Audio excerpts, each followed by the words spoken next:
And now, as a part of our Baltic showcase, we welcome a voice that really carries strength, a creative statement from Ukraine. Please welcome to the stage Nika Selega.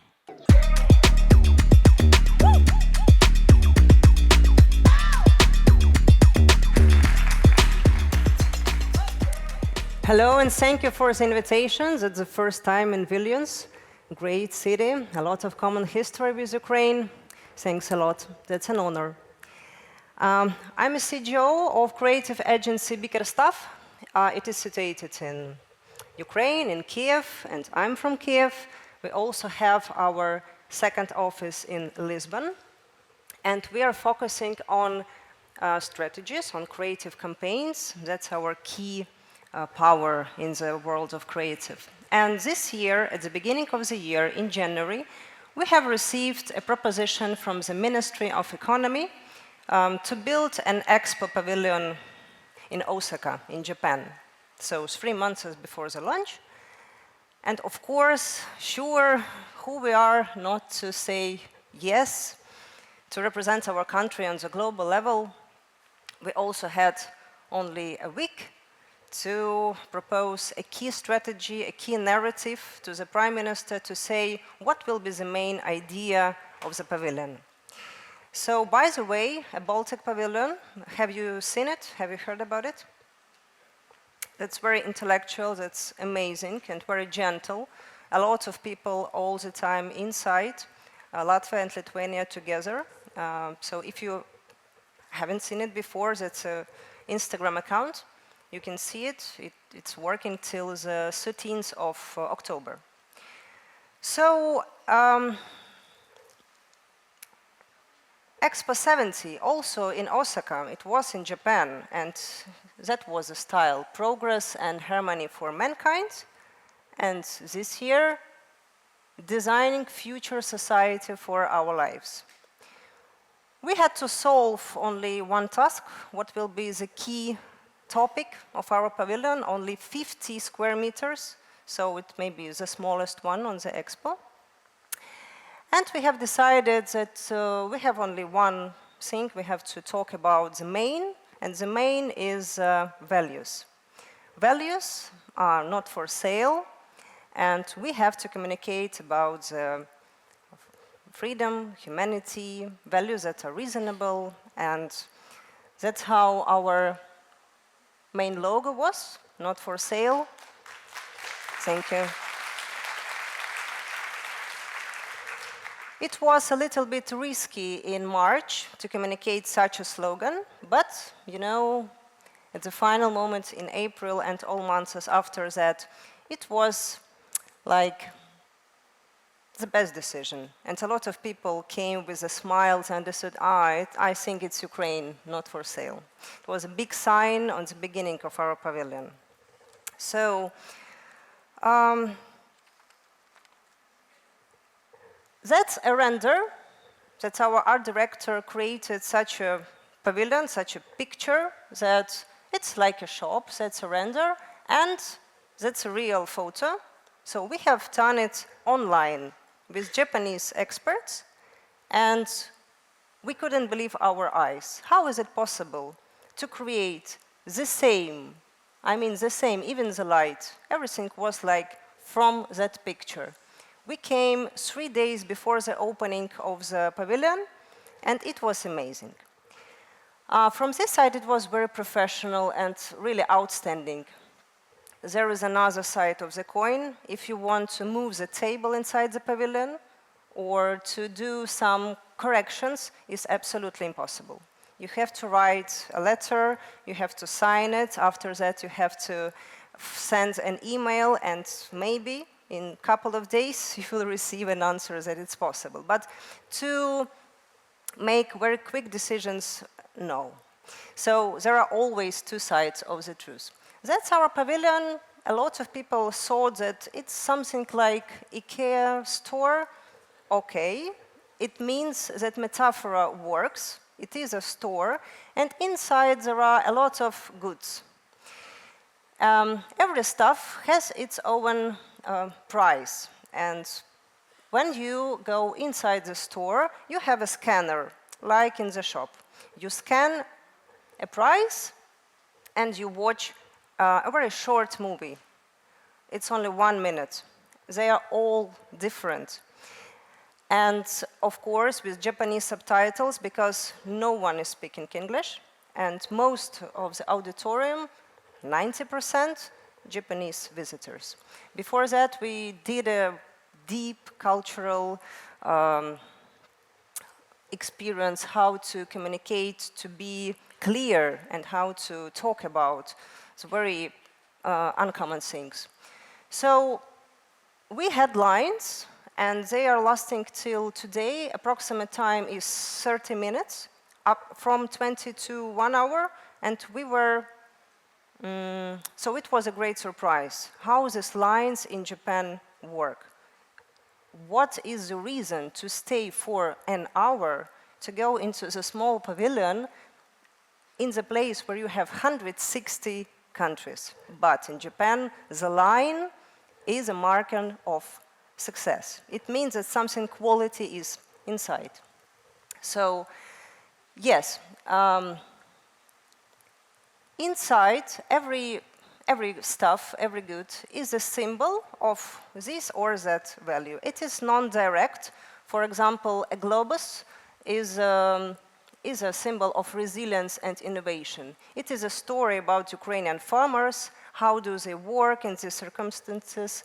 How do they export, and so on. For example, a boat. A boat is a symbol of the value of humanity. And how do people save the animals in the preoccupied territories? And it is a widespread culture to save animals. And when Japanese people saw these short videos, it was a shock because, you know, it's non-military culture, it's non-military country, and there is no info about the war in Europe, just the facts, just common facts. And when you see a video about barrier-free spaces, how do women go to the army by their own choice, it's a real shock. That is why a lot of tears, a lot of hugs, a lot of emotions, and a lot of symbols that Japanese people bring to the pavilion. For example, Ukrainian money, clothes, flags, and a lot of souvenirs just to share. That's a number of the first 3 days, 164 publications. It went viral very fast. Most of TV channels, of Japanese TV channels, made the promo, and that is why a lot of Japanese people came. And that's a total reach, 90 millions in the first 2 weeks. And the main titles from the world press, and we had a lot of journalists on location and online interviews and so on. There were a lot of attention to it. Yes, even in Metro, it was an advertising that what is worth seeing on Expo. You know, it's a separate island called Yumeshima for 160 countries, and on this island, there is nothing except Expo. It was open for Expo, and it was built just for this event. Yes, it's a part of the national day. Every country has its national day, and it's also a great possibility to communicate on the diplomatic level, and so 160 countries had their own national day. That's a look of the scanner, how it works. So you scan it, and for 2 days ago, I was asking what is the number of the scans. So first 1 million, and in August, we had 2 million visitors inside the pavilion, and we hope that till the end of the Expo, there will be first 3 million of people. And also yesterday, we won such a prize. It is called engagement. So on Expo, we have a silver in engagement on Expo. And it's the last photo just to remind me, myself, and our team that behind the success story, there is always something to remember. All the goods were painted, of course, with our hands, and it is the night before the opening, and we were absolutely sure that, thank you. Thank you. It was a night when everybody thought that, what shall we do tomorrow? We have some goods, of course, we have some of them, but not all of them. But, you know, that's life. When you open your eyes, it's morning and it's a miracle. Everything is ready. Thank you very much. Thank you, Nika.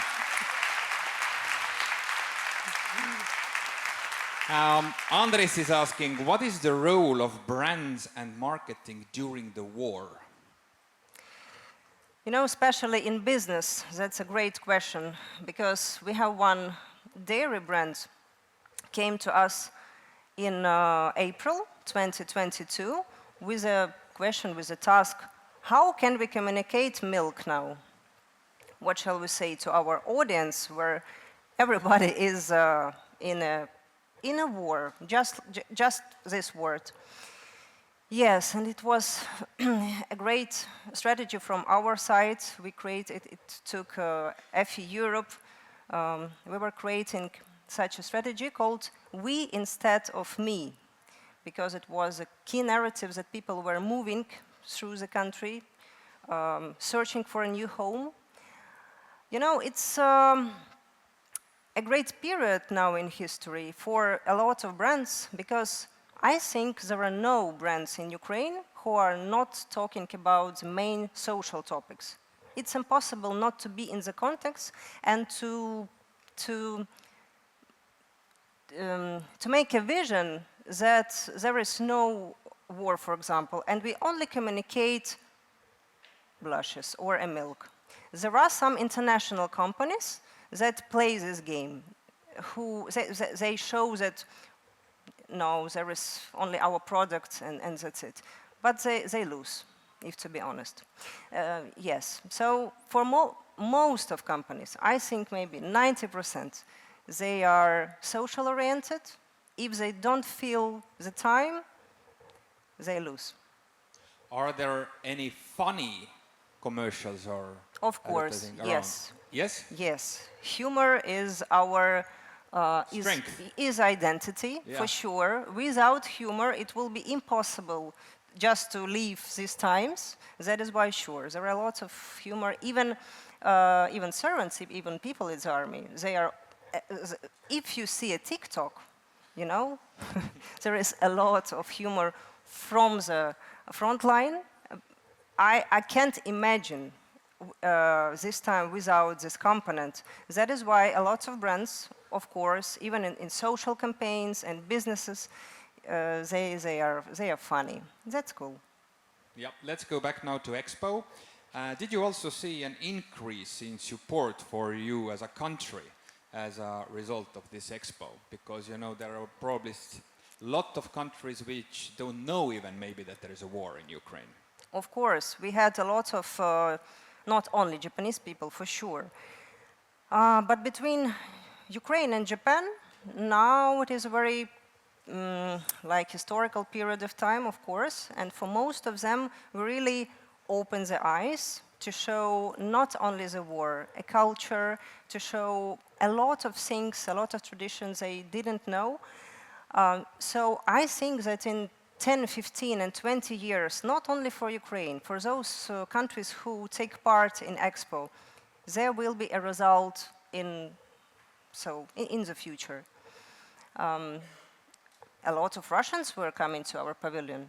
Of course, there was always, it was, how to say, they had a lot of questions. Why do you show it? I mean, there are always some difficult talks with them, but they are staying behind the pavilion and showing it, like before the line, entering the pavilion, and comment something here.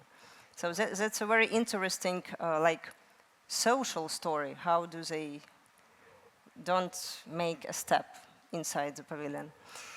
A lot of Americans, a lot of people from Europe come to, and there are a lot of communications inside because volunteers are working there every day, like in every pavilion.